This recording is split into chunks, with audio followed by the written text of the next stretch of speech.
Siga. Wewe.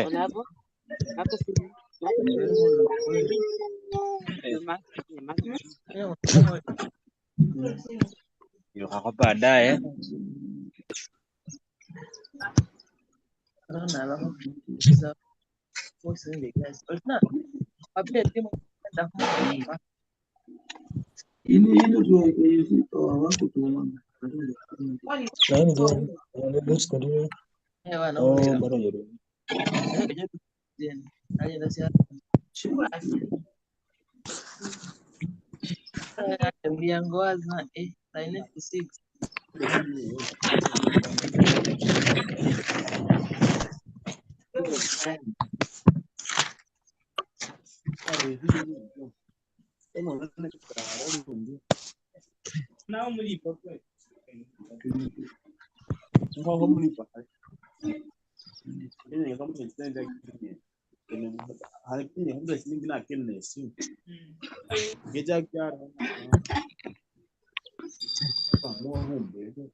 Yes.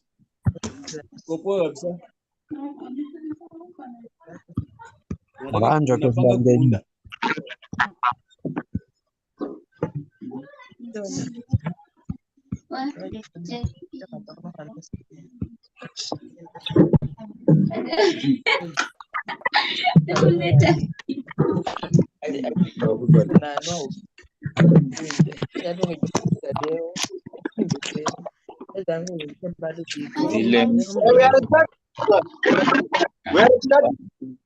Hello?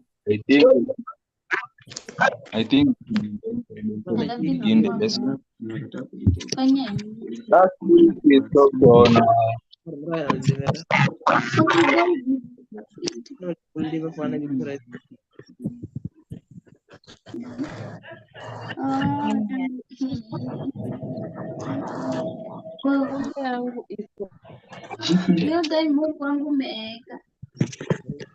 we are studying but stop noise.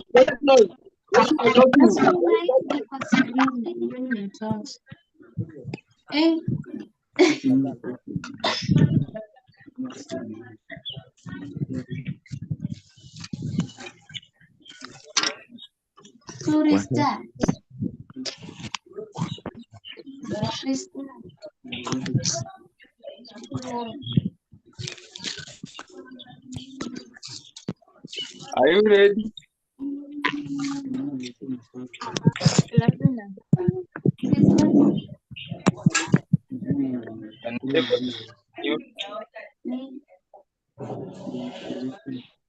Okay, start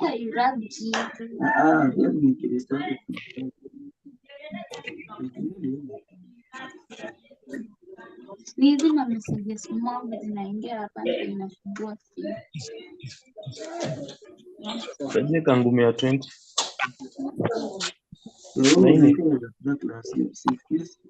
Bora jukuli.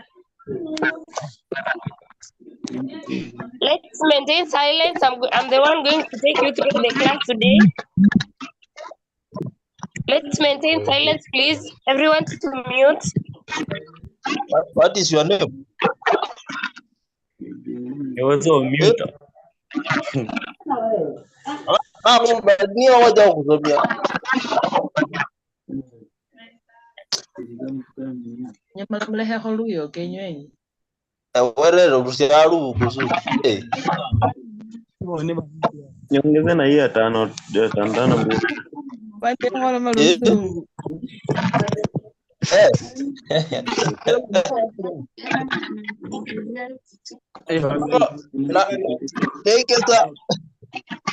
Take that era do.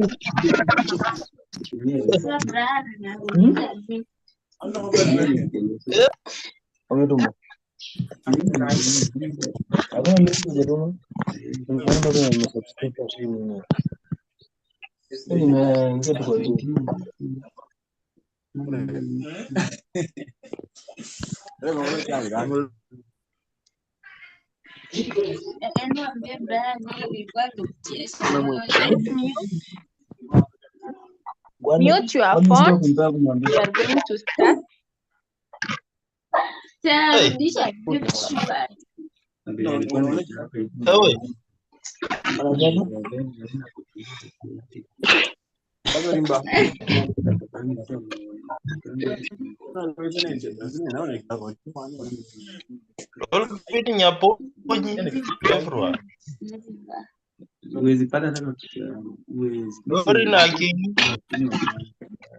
Everyone.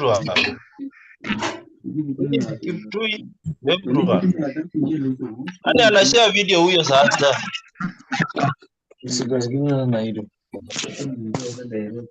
Hata tuone akilala. Hata mabaraza jambo. Mr. Belge mute. I'm noting on them. You are reading. Clement, Lokitel, and email.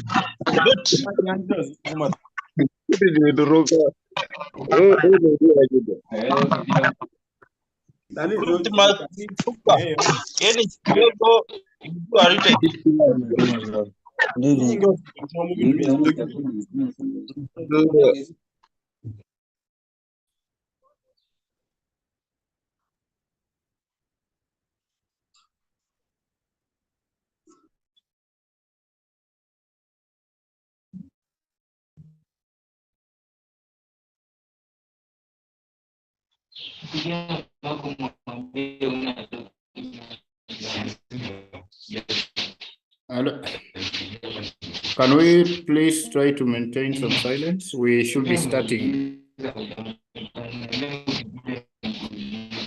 We will be starting in a short while. So let's try to appear like we are in a class now.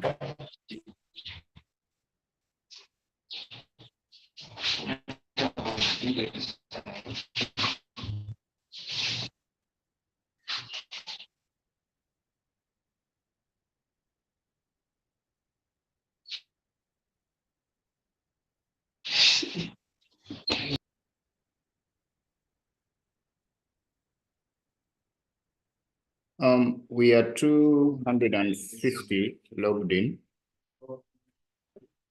I think that should be good enough. We can think of starting, and this will be our final lesson. Okay, this will be our final lesson. I'll minimize this. So we are having a unit which is HIV/AIDS and other emerging issues. So there are issues that emerge in society as a result of nyinyi vijana mnaita kuchanuka.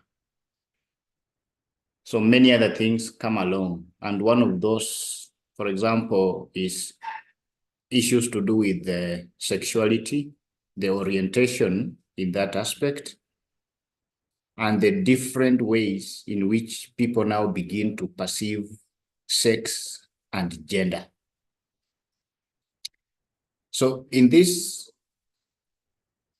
unit today, we want to look at how we can understand the aspects of sex, gender, and sexuality.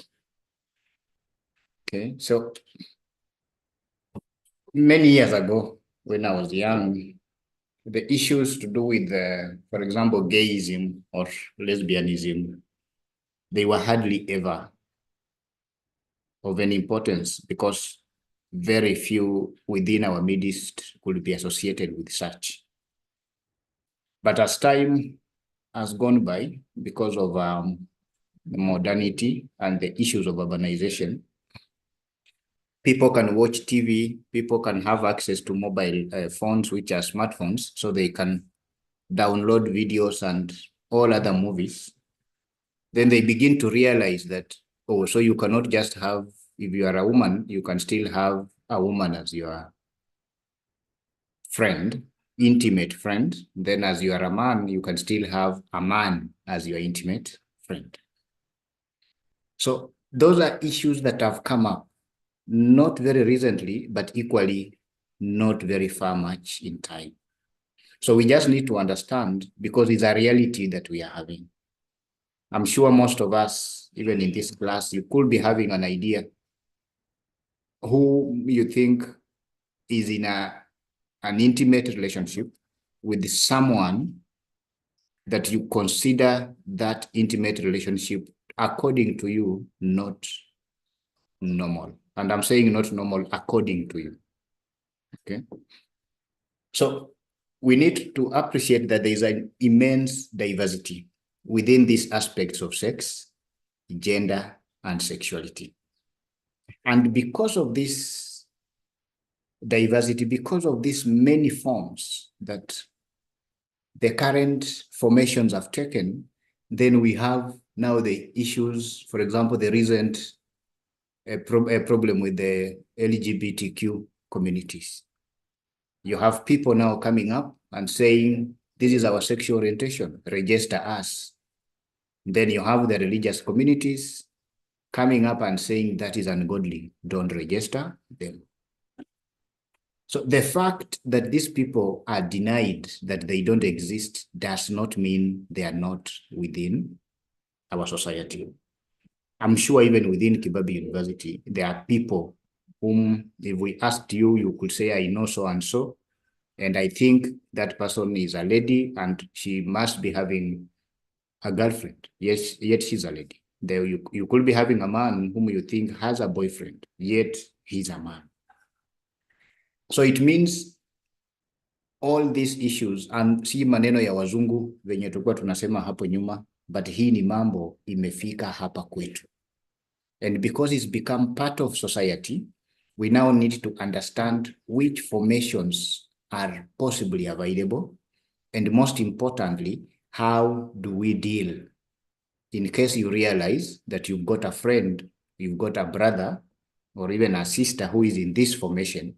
How do you deal with her? How do you treat that friend of yours?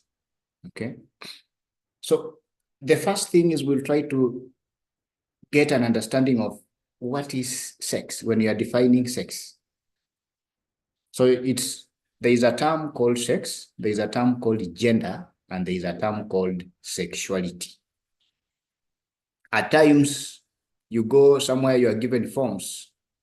You write your name, your age, and your sex. Okay, so are you male or are you female, for example? So generally, sex refers to the chromosomal. Gonado comes from the word gonads. Okay, so is the chromosomal from chromosomes, then gonadal from gonads, and the anatomical characteristics that are associated with the biological sex affiliation. So which chromosomes do you have? Which reproductive organs do you have, for example? That is what will make you either feel as man or female. Kama umepatiwa form, they want you to feel. Okay, what is your sex? Someone was joking, aliyepewa akasema 3 times a week. Okay, but hii inamaanisha which, are you man, are you woman? So it just refers the chromosomes you carry, the reproductive organs on your body, the characteristics that are associated with such are the ones that will define your biological sex makeup.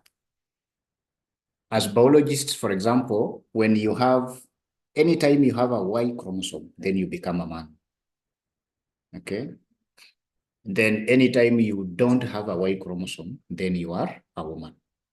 So sex is more of a biological perception based on the anatomy, based on the chromosomes that you carry.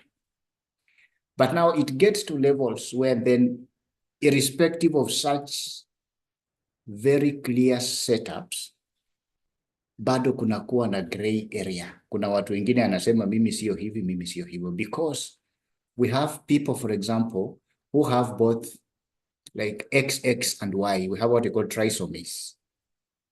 Then we have some people who have both male and female reproductive organs. So then where do we place these people?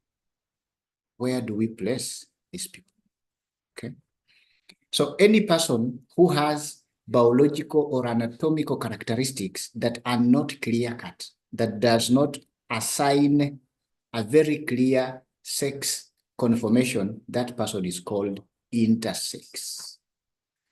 Okay, so they can either be, you cannot categorize them clearly as either male or female based on the chromosomes they carry, based on the gonads, and based on the anatomy. Okay, so when someone, for example, has both male and female reproductive organs, if someone has a chromosomal conformation that is not clear-cut, akona XXY kwa mfano, okay, then you cannot exactly pinpoint and say, from a chromosomal perspective, this person is either male or female. From an anatomical perspective, this person is either male or female. So it means that these people become intersex. So they have their own category because they're in between the two genders. So then these intersex people are those ones who are born with the physical sex characteristics that don't fit the medical norms for female or male bodies. Okay, so they don't fit. You cannot say this person is this person is male, this person is female. It's intersex. At some point, I think in the last census, when they were doing walikuwa wanahesabu watu, we had a category for in gender or sex. We had male, female, and intersex. And I think we had a very significant number, even in Kenya, of people who are now considering themselves to be part of this intersex category. Okay. So it will be difficult, for example, to align legally our understanding of this intersex group on the basis of gender. It's slightly difficult because even the law has not been shaped in a way to give them a particular recognition. Kwa kitambulisho kwa mfano, if you are male or female, the form for application of your ID, there is either male or female. There is no intersex.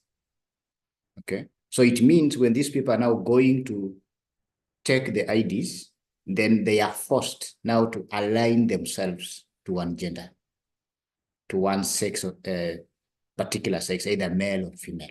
Okay. Then even in terms of names, if you are called Alex, then people perceive you as being a man. Okay. If you are called Grace, then people perceive you as being a woman. So maybe with the time, there could be a creation of some names that can infer an intersex. So when you have a particular name, then someone will know, oh, huyo sio mwanaume na sio mwanamke. But the way it is, most of the things within our society, within even the legal concepts, is either they look at you either as a man or a woman, but not in between. Biologically, at times, they look at, if, for example, someone has both reproductive organs, what is done, they look at which is more developed, because zote haziwezi kuwa zimedevelop equally. Wanaangalia ni gani iko better developed. Then they ascribe you to that particular gender orientation on the basis of the organ that is better developed. So that is about sex, okay? But now there is another term which we call gender, okay? So gender is a perception of culture, is a perception of the social fabric, because we live within a society. So how the society perceives, okay, based on the characteristics that when you have this, then the society looks at you and says, then you are a man. Okay. So gender is about the culture, the social fabric of the particular society that you are brought up. And it is that will now give you or convey either your femininity or your masculinity. On the basis of that, ndio huwa unaona wanasema wewe ni mwanaume usilie, ama wewe ni mwanamke usivae longi. Okay, because the way society understands, inaona kwamba a lady should not do this, a man should not do this. You might have seen there are some men wenye wako na sauti soprano. Okay, akiongea huko wanasema wewe na hii sauti kama ya mwanamke. That is how society views the characteristics of a particular gender. So gender is about what the culture within a society, the expectations, the characteristics, okay, that they ascribe a particular individual. So gender is more of a societal perception. And it's on that basis that then it's possible that gender could change from one society to another when characteristics change. The way particular gender is perceived in a particular society could be different from the way similar gender is perceived in a different society. The only thing, as we are seeing, that might not change easily is sex, because sex is based on the anatomy, based on the chromosomes that you carry. So that cannot change. But gender is about how the society perceives. Okay? Yo unaambiwa kama mwanamke usifanye, kama mwanaume usikue unafanya hii. That is how we've seen people talking of gender roles, but you cannot have like sex roles. No. The gender roles, because the roles that society has ascribed to a particular group of people by virtue of either being male or being female. Huko kwetu, ukipatikana kwa mfano wewe ni mwanamke na labda unalima na ng'ombe, people would wonder. Ama upatikane wewe ni mwanaume na umebeba maji kwa kichwa unatoka mtoni, people would wonder. Because the way society expects a particular gender is that some roles are a preserve of a particular gender. Okay, so then those roles could change. For example, ukitoka hapa Uluyani uende kwa Kikuyu, you will find it different. Among the Kikuyus, huko watoto ni wa mama. That's why you find a man anaitwa Njoroge wa Njeru. Okay, which is not like what happens in other populations. So the aspect of gender is a creation of a society, is a creation of cultural norms, depending on how people have been brought up, depending on what people have been taught. Kwamba ukiwa mwanamke unafanya hii, ukiwa mwanaume unafanya hii. Okay? It's more about clothing, how people appear, how they behave in society. Up to now, unaweza pata wale wanaume, and I don't mean any kuumiza mtu, but unaweza pata wale wanaume wanashuka. People will say, ay, mwanaume tu anashuka, because society expects that men should not do some things. Okay, so that is about gender. So it happens that there are some people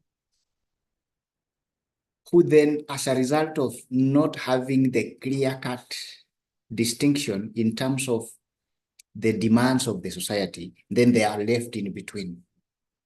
Okay, so then there are people when their gender identity does not match the expectations placed on the sex that they were assigned at birth. Unapata at birth, they looked at you and they saw you have a female reproductive organ. So they called you Alice, confirm. Or they looked at you and then they realized, no, this is a boy. They called you Andrew. But then as you grow up, the way you behave, the way you carry yourself around does not match how society expects a lady called Alice to behave. Okay? Or you are a man and you tend to have behavior or identity that does not match the expectation of the society for a man.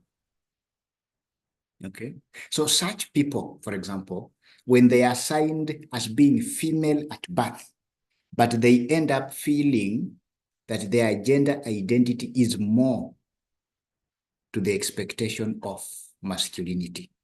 So then they tend to identify themselves more as men, even when biologically they are female. So then this characteristic, this particular group, we refer to them as transgender. Biologically, by virtue of the anatomy, by virtue of the chromosomes you possess, you are a man.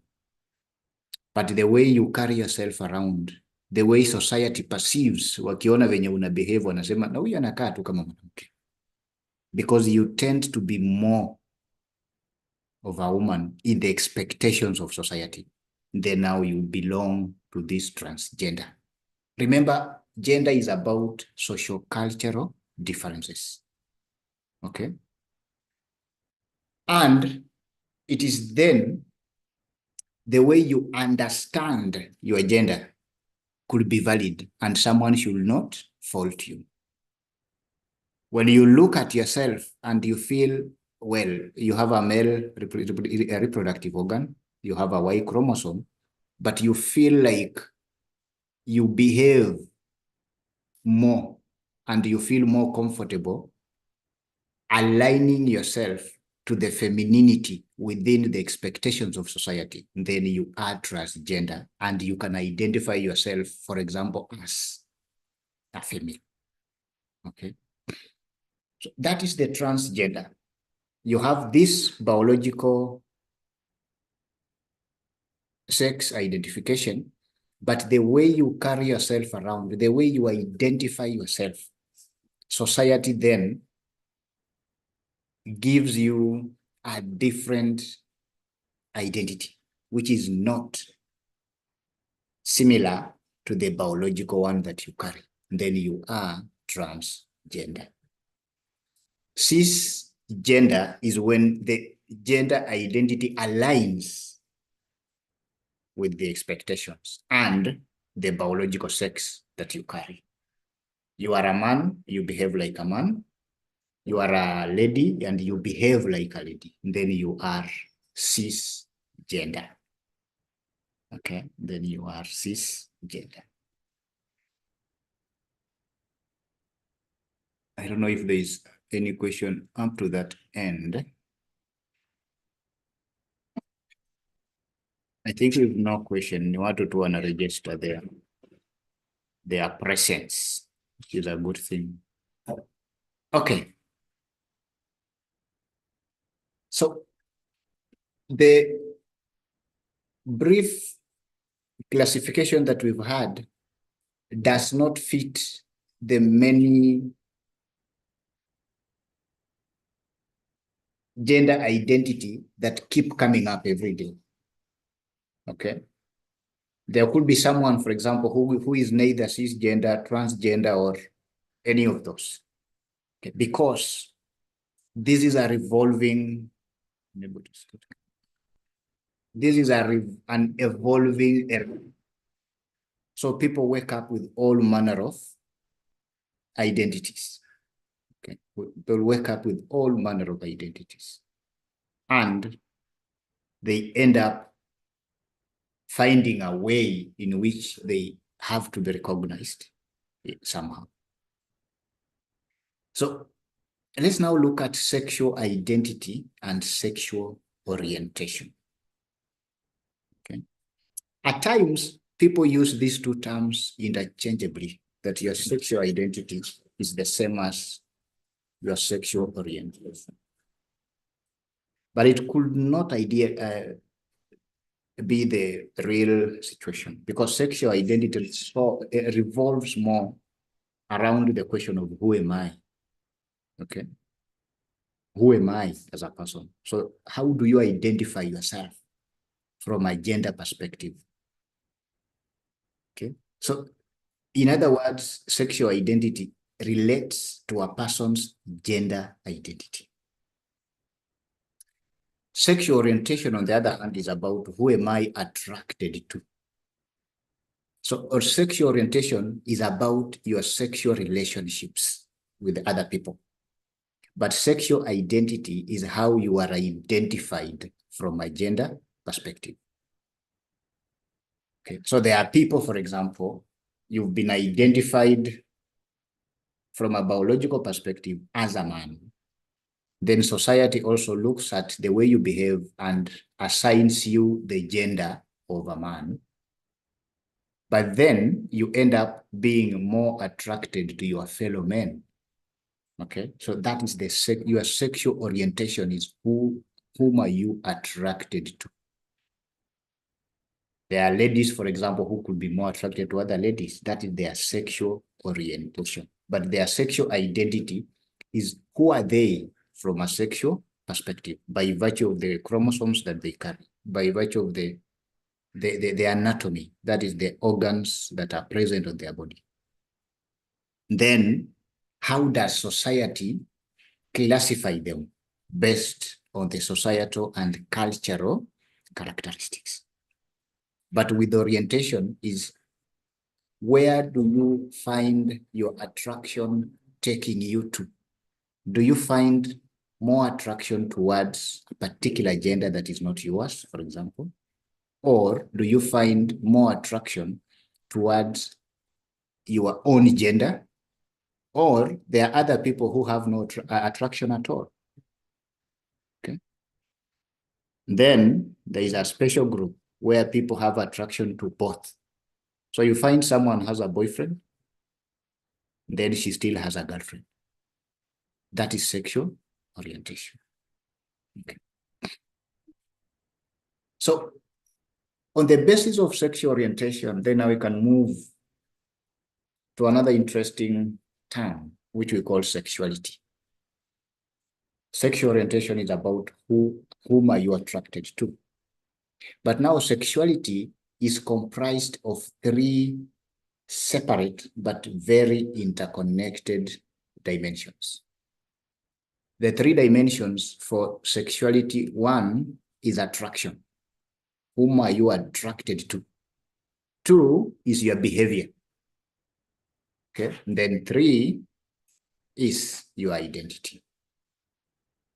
If we take an example of a woman who has sex with men, that is behavior. So this woman has sex with men to whom she is sexually attracted, that is attraction, and who identifies herself as straight, identity. Such a woman will have her sexuality being described as heterosexual. Because the three dimensions for sexuality, one was attraction. You have a woman, because she has sex with men, is as a result of her attraction. So her attraction, behavior, men. The behavior, the attraction, and the identity, those three things, when you assign your behavior, you have sex with, you behave, you are attracted to. Then as a result of that, we can now assign identity.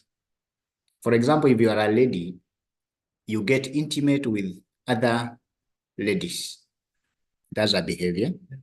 Why do you do that? Because you are attracted to them. your sex orientation. Then after that, now we can give you an identity. Because you have intimate relationship with the fellow ladies, because you are attracted to fellow ladies, then we can give you an identity of not being straight, and therefore you are not heterosexual, but you are a homosexual. The homosexual bit, you can either be gay or lesbian. Okay, but when you are heterosexual, then that's what people will tell you, that that person is straight, meaning you are attracted to people of a different gender from your own. If you are a man, you are attracted to women. If you are a lady, you are attracted to men. So with the 3 dimensions of sexuality, then we have around 4 identifiers of sexuality. So one is what we call the heterosexual one, or the straight aspect. With the straight one, the behavior you have is you have an intimate relationship with the people of a different gender. Why do you do that? Because you have an attraction towards a different gender, sexuality. Then after that, we can now give you an identity as someone who is straight. That is an identity. Then we now call you heterosexual. If you are a lady, but you get intimate with the fellow ladies, that is your behavior. Why do you do that? Because you are attracted. That is your sexual orientation. You are attracted towards ladies, yet you are a lady. So you are attracted to people who are of your own gender.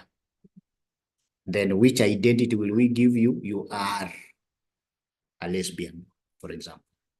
Okay, because if you are a man, I think it's gay. Then if you are a lady, it is a lesbian. So sexuality is, you join together those 3. What is your behavior? Why are you behaving that way? Is because of an attraction. That attraction to who? It gives you your sexual orientation. Then when you join the behavior and your sexual orientation, then we ascribe an identity to you.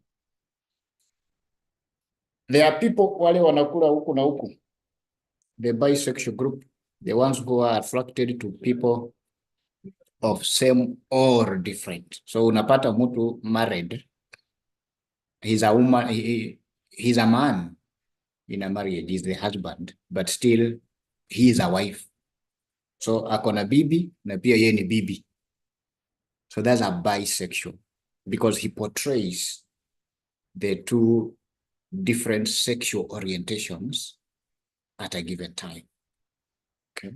But then at times, maybe you have people unashanganga sana, huyu jamaa hata hakuna girlfriend anamtembelea, or you have a girlfriend, you have a lady who is your roommate, you feel like she doesn't have a boyfriend ever.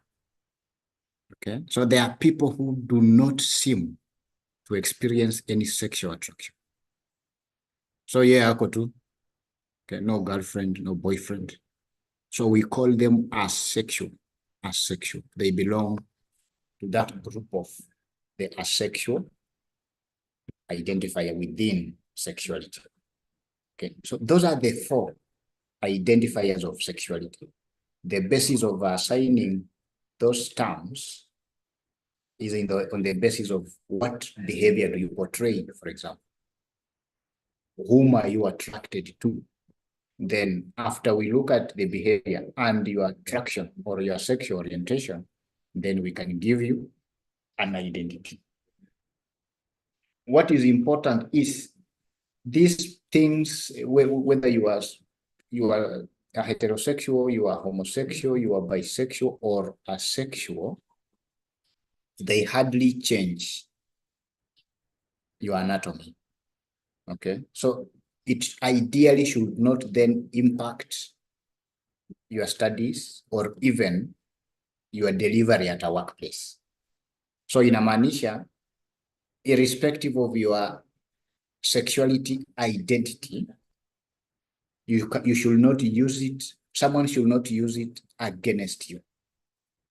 If you are a homosexual within an institution, mtu asichukulie hiyo kwa mfano to do any discrimination against you, because that is how you identify yourself, by virtue of whom you are attracted to, and that should not in any way make someone akuchukie na aanze kukunyima some service. Kukuchukia is an individual decision, but it should not be, for example, you are a class rep, there is someone whom you know who is homosexual, for example, then wewe class rep, wewe ni secretary wa CU, so unasema huyo mtu wakituma assignment humtumii, wakisema kuna class humwambii, so it means you are doing it, you are using the sexuality of that person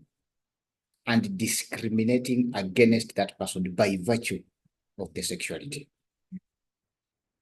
Some of you who live within the university, you can have a roommate. Maybe you are heterosexual yourself, but you realize you have a roommate who is homosexual. That one cannot make you ukatae kuishi na yeye kwa room. That is a discrimination against that person. Okay, then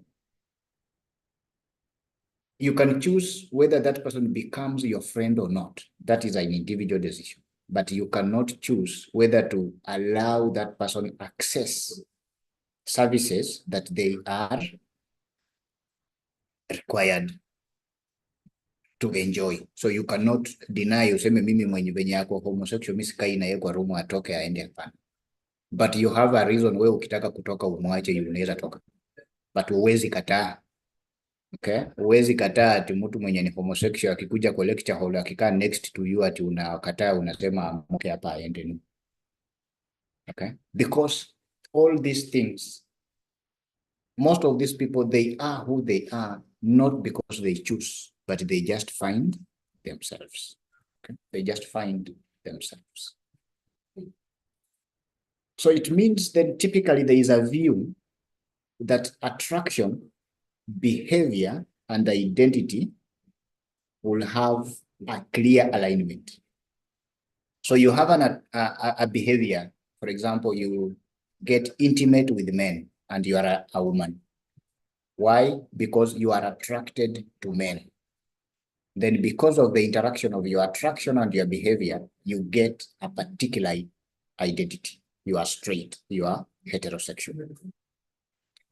Usually the main problem with people who are particularly homosexual, okay, particularly homosexual and gayism in that case, when we had HIV at the very beginning, I think in the US, ndio walikuwa wanaita HIV kwamba ni ugonjwa ya wale watu ambao ni gay, okay, because it was the highest proportion ilikuwa wa gays. The highest proportion of HIV infection was found within the gay community.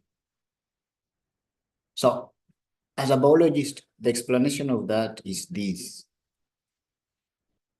When you look at the lining, okay, the vaginal lining and the anal lining. The anal lining, it is very thin, okay? Iko thin kabisa for absorption of water. Most of you did biology in high school. So after digestion, water has to be reabsorbed before now you can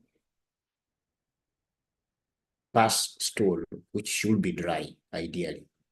So by virtue of that thin layer in the anal area, it means that people who get intimate, most of the time there is anal intimacy, then the aspect of rupture within the anal orifice is very high because that layer is already thin. And when there is a rupture, when there is a break, an opening, then there is a high probability that the STIs and STDs will now be transmitted. Compared to when there is intimacy in a heterosexual relationship. That is a man and a woman. The lining of the vagina, for example, is thicker than compared with the anal one. And normally, when the leg is properly lubricated, then rupture will not occur as easily as it does when you are engaging in an anal intercourse. So most of the time, people who are gays, and at times it's difficult to assume that they are not there. I'm sure even there are some who are part of this class. The advice, na hii ni advice inasoma, I'm not gay myself. Okay, the advice is if you happen to be in a homosexual relationship or you have that orientation, that identity, then before you engage in intimacy, there are oils that you need to use for lubrication. Why do you need to lubricate? Because this is when it's a man and they are getting intimate, then it means that the other man lazima kutakuwa na anal sex. So it needs to be properly lubricated so that you can avoid the cuts, you can avoid the breaks that will happen. Okay. For the ladies, is always ndio wanatuambia they wanataka foreplay. Okay. So for the ladies, anytime they are properly lubricated, then you reduce the concept of breakages. Okay. You will reduce the bruises that will occur. Then once the bruises are reduced, then even the transmission is largely reduced. Okay. So if you have a man who occasionally has sex with men, that is homosexual. That is the behavior. Okay. What could be making this person to have sexual intercourse with men is because of the attraction. Okay. Then by virtue of that, that person is given an identity. So at times you can have a man who is having sexual relationships with men, homosexual. Then he has an identity as straight because either he has other sexual relationships with women. So at times it can be confronted. So unapata huku anafanya hii na huku anafanya hii. So hao ndio tunaita bisexual because they are portraying both identities. Okay. They portray both identities. But again, as I said, hii ni area yenye syllabus inaenda mbio. Vijana siku hizi wanasema mnapeleka hii syllabus haraka. Hata hii ya orientation, sexual orientations is evolving so fast. So whatever maybe even the classifications we've had here, it's possible that as even we are doing this, other classifications are coming up. Okay, so what we are using is just a guide. But what you need to do is you need to understand what is the behavior, what is the attraction, and what is the identity. The behavior is what that person does. Then the attraction is why that person does whatever they are doing. Then the identity is the label you attach to these people by virtue of their behavior and their attraction. So once you know how to look out for those three, then you can navigate this whole issue of sexuality and sexual orientation. Sababu inabadilika, hii syllabus inaenda mbio. Okay, course outline yake inaenda haraka sana. People change and change and change. Someone is saying, I will not read names. Someone is saying, yeah, meaning gays in a transmit HIV. It does, it increases the probability that an STI will easily be transmitted. Okay, remember, just like any other relationship, even for gayism, even for lesbianism, for any sexuality identity, before you get intimate with such people without protection, always try and know their status. Okay, try and know their status.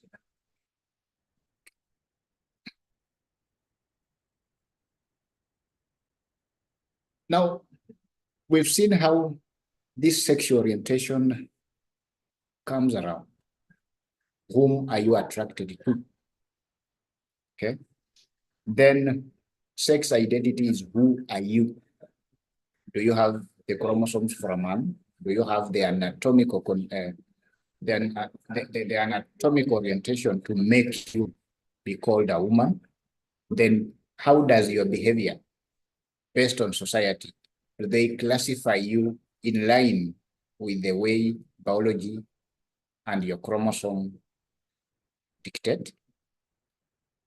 The orientation now is who are you attracted to? If you are attracted to fellow men, if you are attracted to fellow women, then you have the homosexual tag. If you are attracted to someone of a different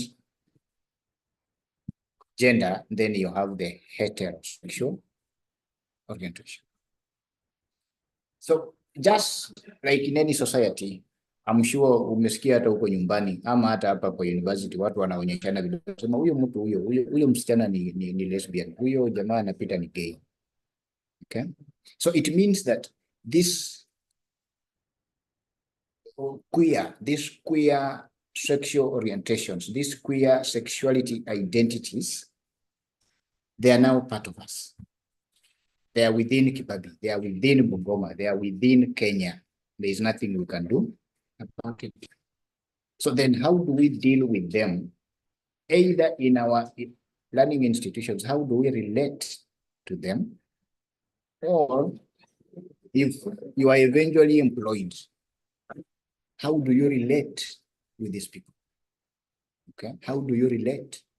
Assume when you are a chairman was you, then you are a boss, then you know very well that some person X ni gay, then you have a job opening at your place of work, yet you are seriously born again. Then unaona ule mtu mwenye unajua ni gay ameapply kazi. How do you go about it?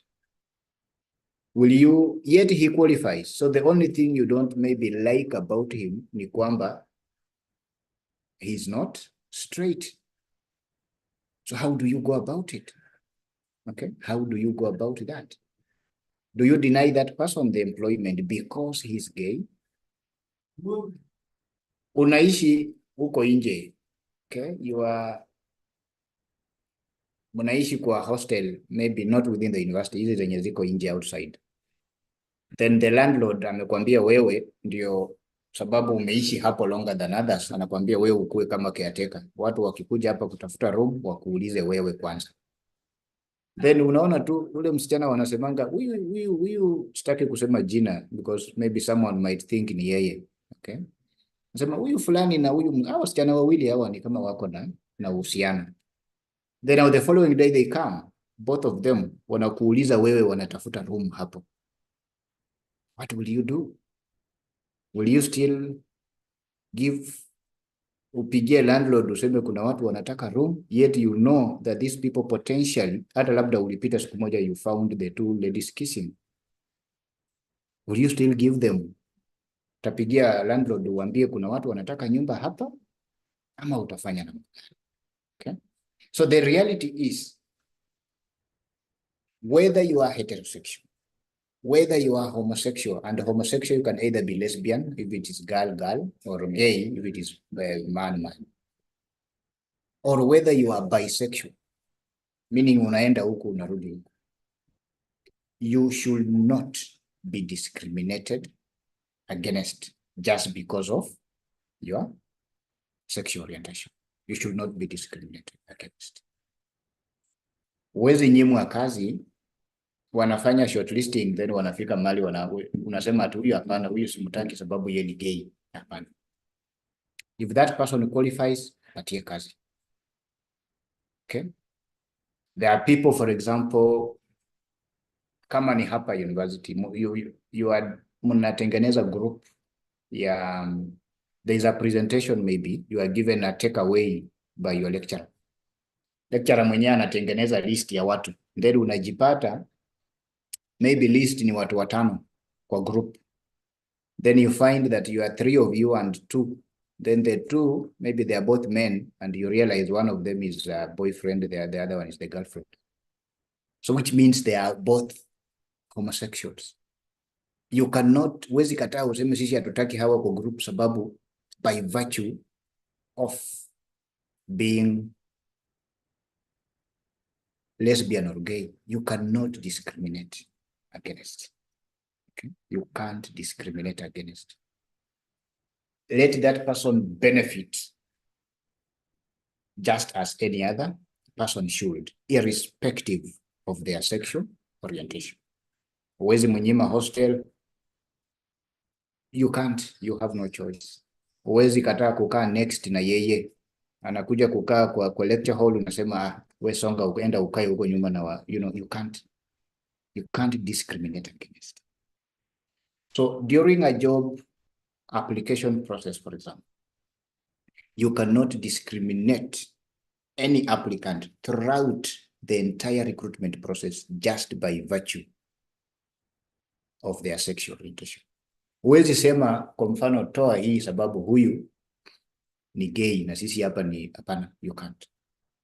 Okay? You can't. If that person qualifies, the sexual orientation cannot be used against that person. That is during the recruitment process. And in the event kwamba haukujua huyu mtu ni gay kwa mfano, ama huyu msichana ni lesbian, only for you to realize after employing that person, you unagundua huyu msichana kumbe ni lesbian, huwezi mfuta tena just because of that. Okay? So it means job applicants are protected from discrimination throughout the recruitment process. They are protected. You cannot discriminate against them. Useme toa huyu ama mpatie marks kidogo sababu yeye ni hapana. Then after employment, employees are also protected from discrimination throughout the duration of the employment. Ikifika mahali kuna any opportunity watu kuenda field, spend huko, kufanya kazi outside the workstation, everybody within the employees of that organization, they all have an equal opportunity. You cannot begin to discriminate one. Useme huyu asiende sababu atatuaibisha, huyu ni gay, huyu hapana. You cannot. So during the recruitment process, all the applicants, irrespective of their sexual orientation, they cannot be discriminated against. You only look at what can this person do. Then after employment, you equally, even if you realized, or even if this person changed the sexual orientation after akikuwa employed, alikuwa ni bibi, then after now anakuwa employed, she now changes, divorces the husband, and now gets another lady. You cannot sack her just on the basis of that sexual orientation. So discrimination is not possible. It's the same thing within the university. You are a class rep, all the students, all your colleagues, you don't choose whom to send notes to. You don't choose whom not to send notes to by virtue of their sexual orientation. You treat all of them equally, irrespective of their orientations. Okay. So discrimination at times can be direct. So you discriminate directly. So you treat that person less favorably than someone else, just on the basis of sexual orientation. For example, you are promoting someone who is heterosexual instead of someone who is either equally qualified or even better, just because that person is homosexual. That is direct discrimination. Okay.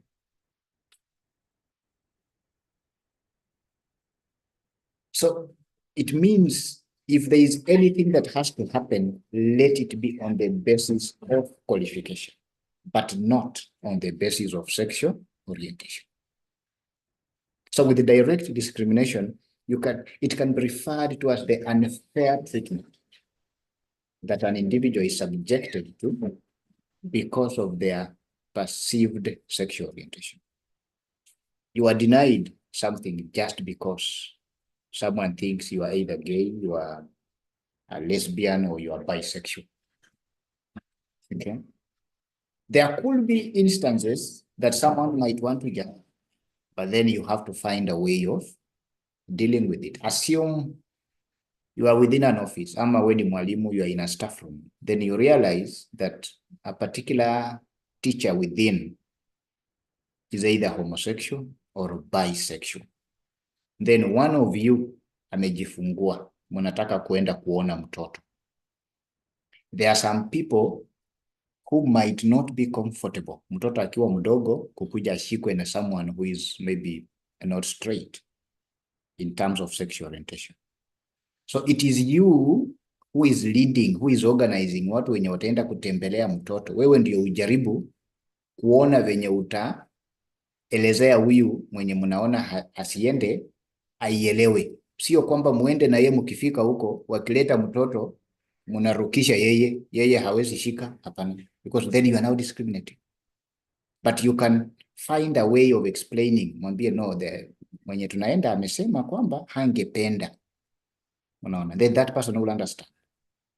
Okay, so you find a way of making the person understand that it is not that I'm being discriminated against, but it's only that people might not be appreciating my orientation. So they are not denying me this opportunity, but they are denying embarrassment nikifika kwake. Because as a parent, you have a choice, ni nani atashika mtoto wako, nani asishike.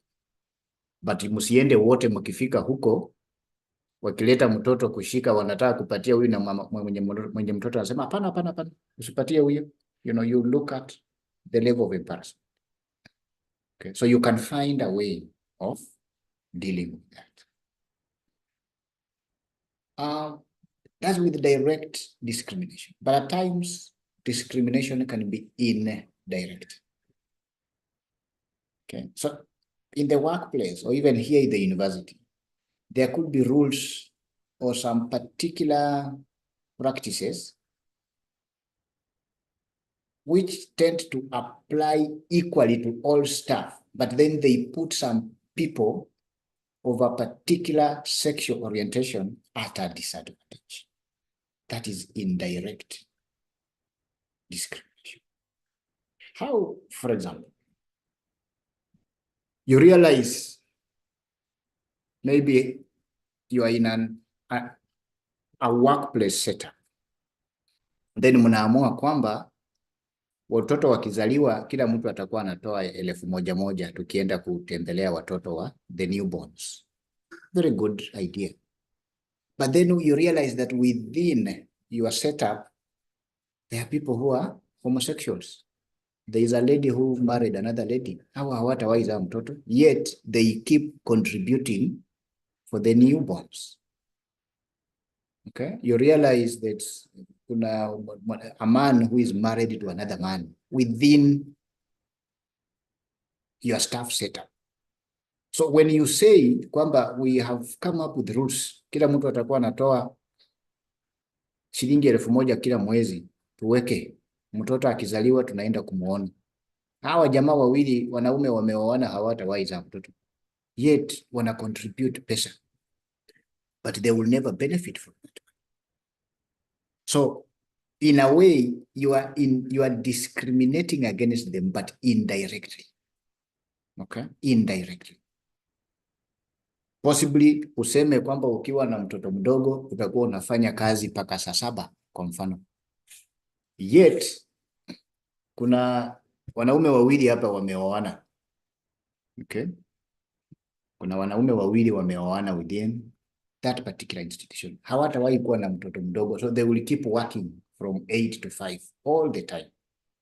Yet these are the other guys who are in a heterosexual relationship. watakuwa kidogo unasikia anasema my wife alibarikiwa, yeye anaambiwa 1 month ufanye paka saa 7. So what happens now to these other guys? How are they going to be compensated for that? Because indirectly, you are not discriminating against them directly, but you are doing it in an indirect manner. Okay, you are doing it in an indirect manner. Okay.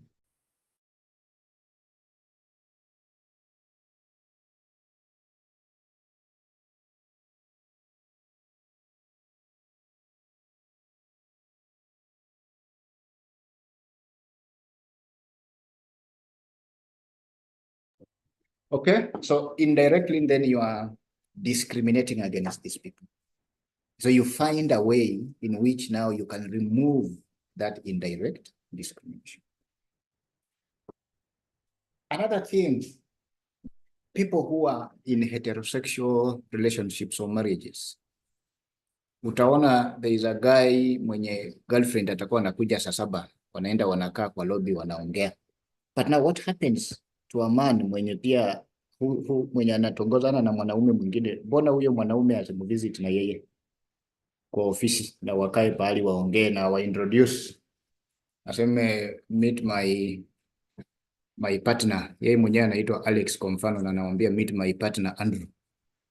Okay, so people tend then to have that sort of fear because unasema nikijitambua watu wataanza kunifikiria vibaya. Okay, so then you end up suffering an indirect discrimination. Wewe ukitaka kukutana, when your partner wants to visit you, hautaki wakuje penye mnaweza kaa kwa lobby ama wapi, because you think people will judge. Okay, so it is upon now the people within such work environment to come up with policies that will not either discriminate directly or indirectly. Hiyo vitu, for example, ya kusema you visit wale watoto wamezaliwa, yet you know that within your staff setup there is a couple who are in a homosexual union, hawatawaiza mtoto. So what happens to them? So when you are coming up with policies, you make sure that everybody is comfortable. You are not subjecting a section of your members to a particular disadvantage. They are not suffering a disadvantage. Useme kama watu wako na watoto hawatawahi fanya night shift, so then the homosexuals wa hiyo kampuni ndio watafanya kazi usiku yote tu, because hawatawahi kuwa na watoto wale wamezaa. Okay, so you come up with a way in which now you accommodate everybody. Okay, you come up with a way in which you accommodate. There could be another aspect of harassment. Okay, and harassment refers to conduct which on the ground of sexual orientation is unwanted and violates someone's dignity. Okay, so it could violate someone's dignity. It could intimidate that person. It could degrade, or it could humiliate these people.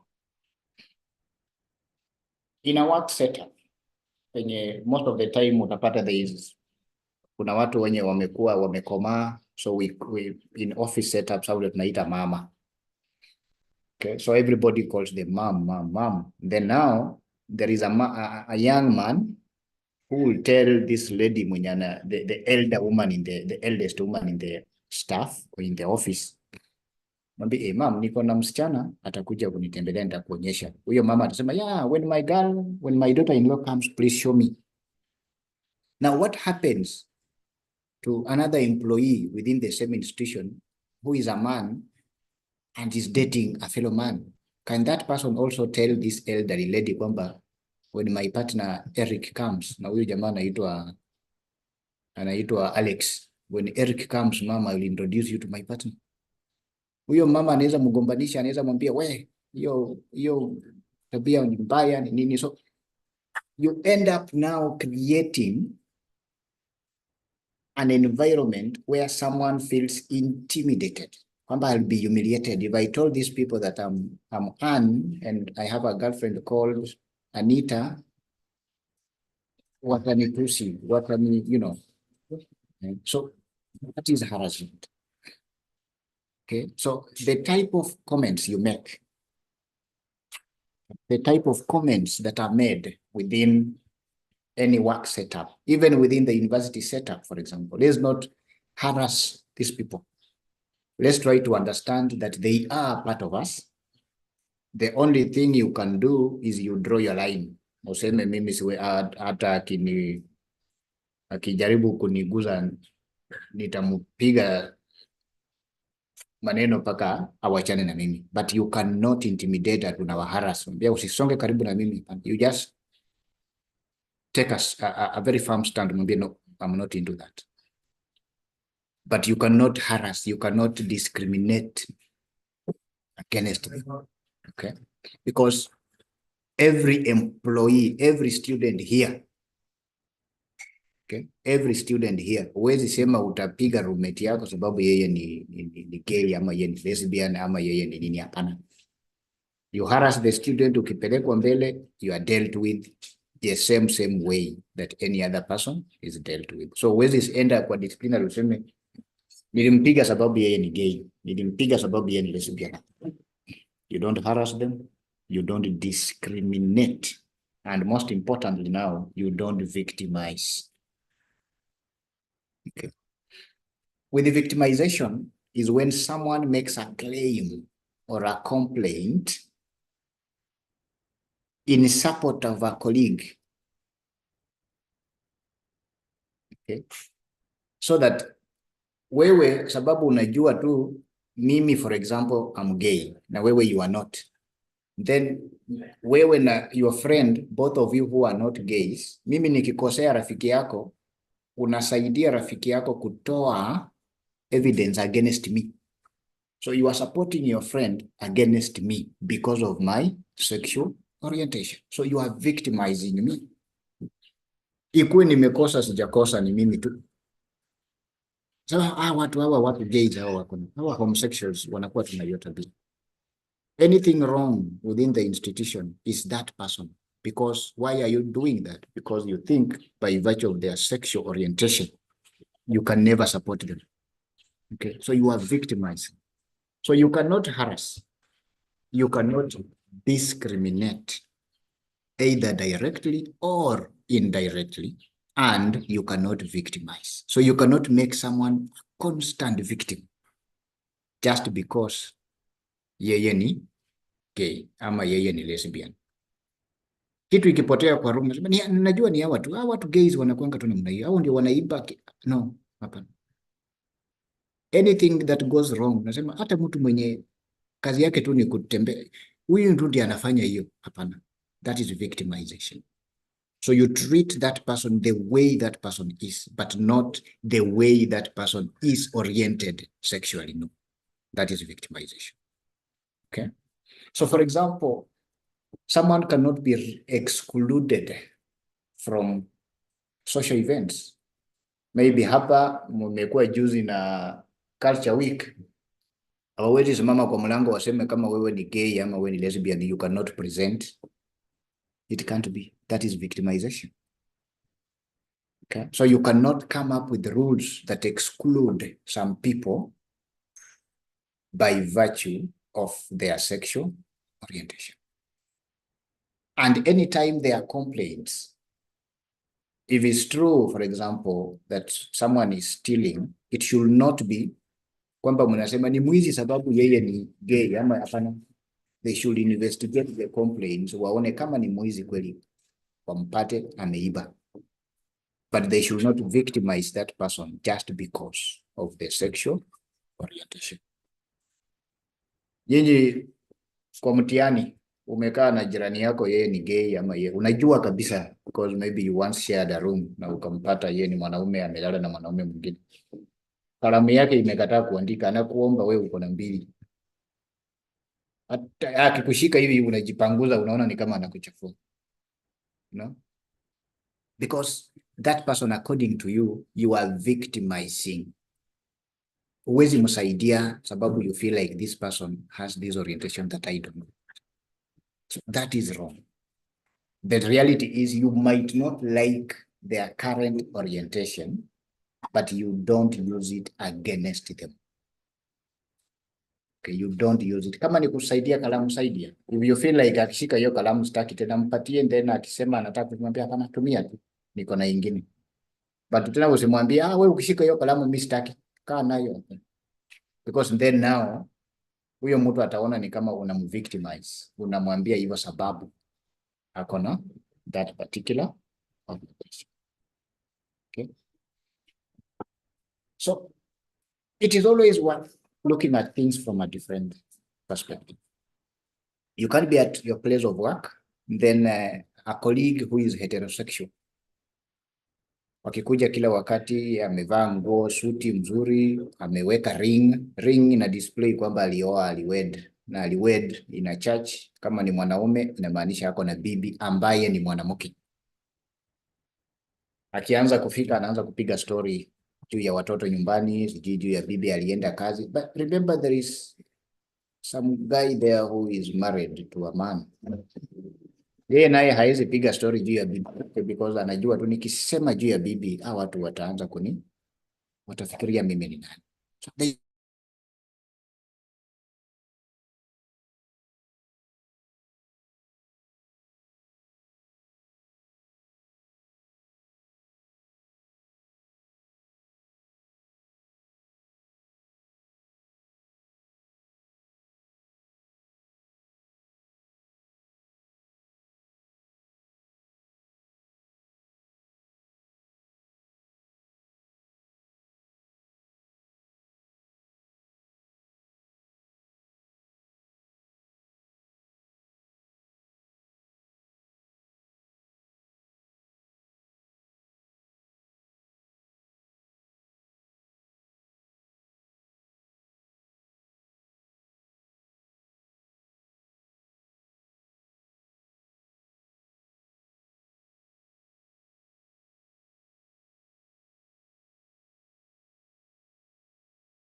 Okay, we are back. Sorry for that. There was a bit of an issue with the internet connection, but now we are back. We were on the very last bit. So in any setup, for example, in the university here or in a work, you are a teacher in a particular place or wherever institution you are working with.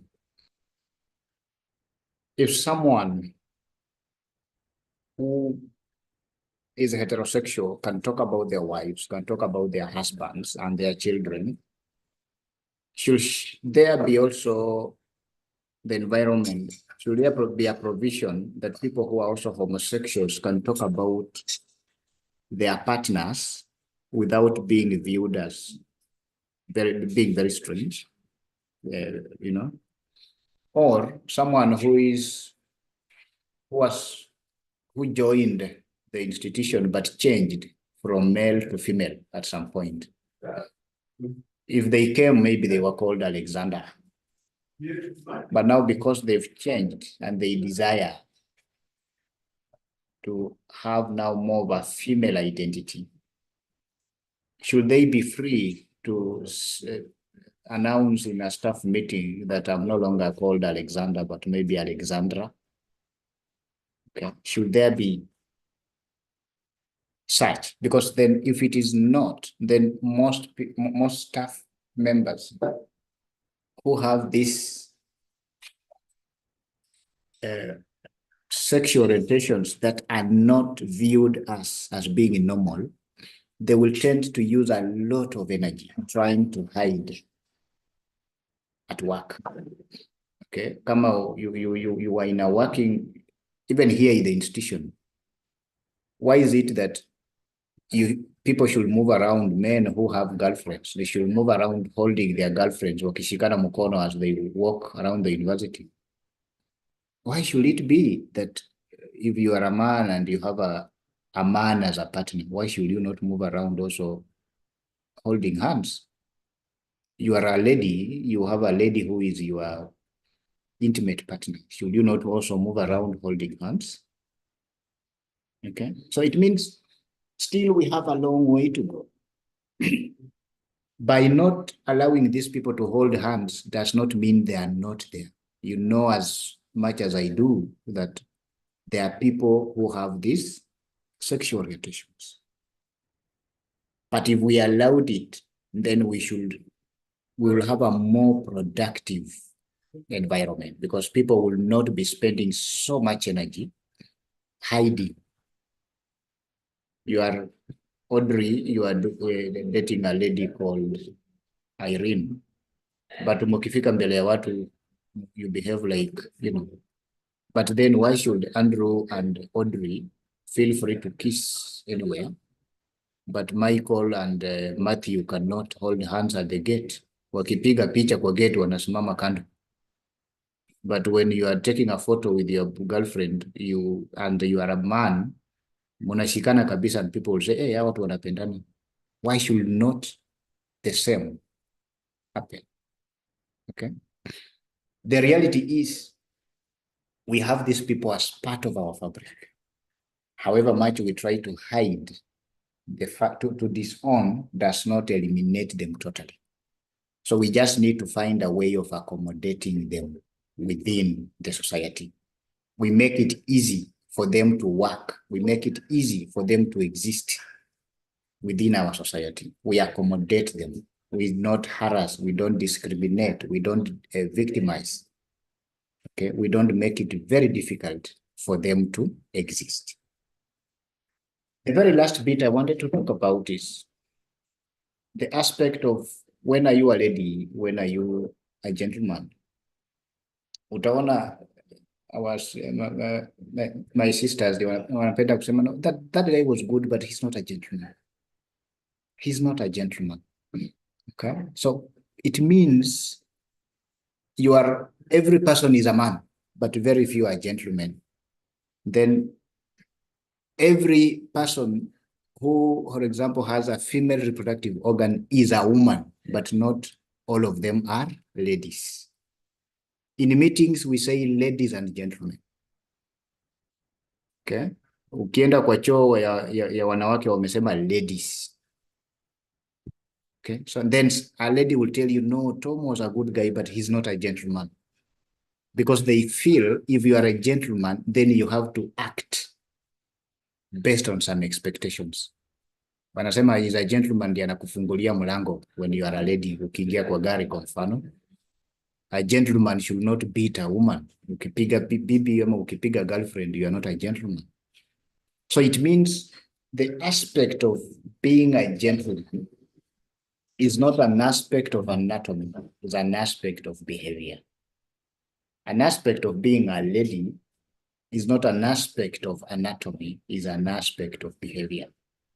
We had the International Women's Day, but we never have a Ladies' Day because there are few ladies by virtue of behavior. There are few gentlemen by virtue of behavior, but we have very many men. We have very many women, but we have very few ladies. So when you say, that is a lady, it's different from we say that is a woman. A woman is by virtue of the sex, the gender, but then a lady is by virtue of behavior. A man is by virtue of the chromosomes, so by virtue of the gonads, the anatomy, but a gentleman is how you behave. What is the expectation? Then that is now what ascribes gentleness to a man. If you are a woman na uko na tabia mzuri, then you become a lady. Okay, so that's why permitting wanasema ladies and gentlemen. But it doesn't mean that every other woman out there is a lady. Okay, so that is from my end what I thought is important in sharing about the aspects of sexual orientation, so the aspects of sexual identity, and how we need to deal with these people within an institutional setting, within a work environment, and within our society generally. Hatuwezi wapiga, hatuwezi wanyanyasa, we cannot harass them, we cannot do anything. Okay, but we just need to find a way of accommodating. You are on a board, wewe ni mdosi, you are trying to employ people, you realize someone ameandika hapo kwa sex, amesema intersex, but is the most qualified. Huwezi mnyima kazi because of that. Employ that person. Someone who has transitioned in sexual orientations while in employment, you cannot sack that person. Okay. In marriages, people will have their own preferences. You realize that the wife you married or the girlfriend you are dating is also a man somewhere else. Yeye ni girlfriend kwako, but yeye ni she's also a lesbian, and in the lesbian relationship, she's the man.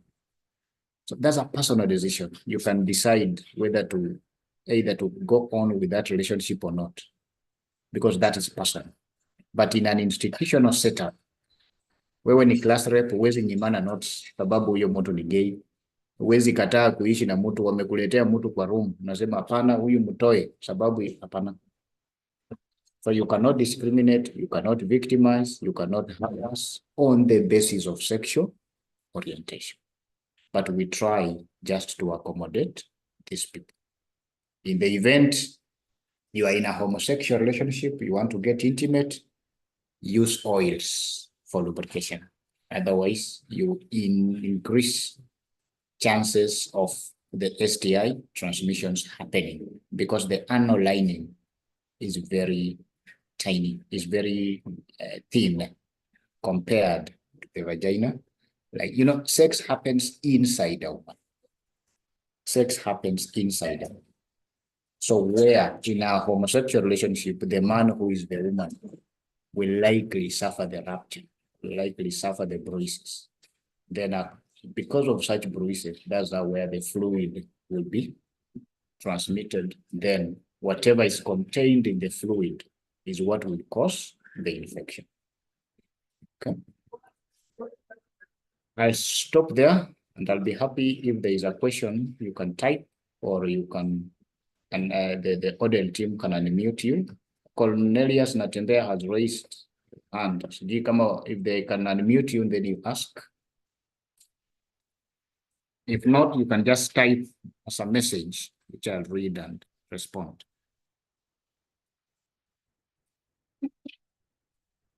The team, if you can help unmute Cornelius Natembea, if at all he has a question, ama sijui amebeba mkono kiajali.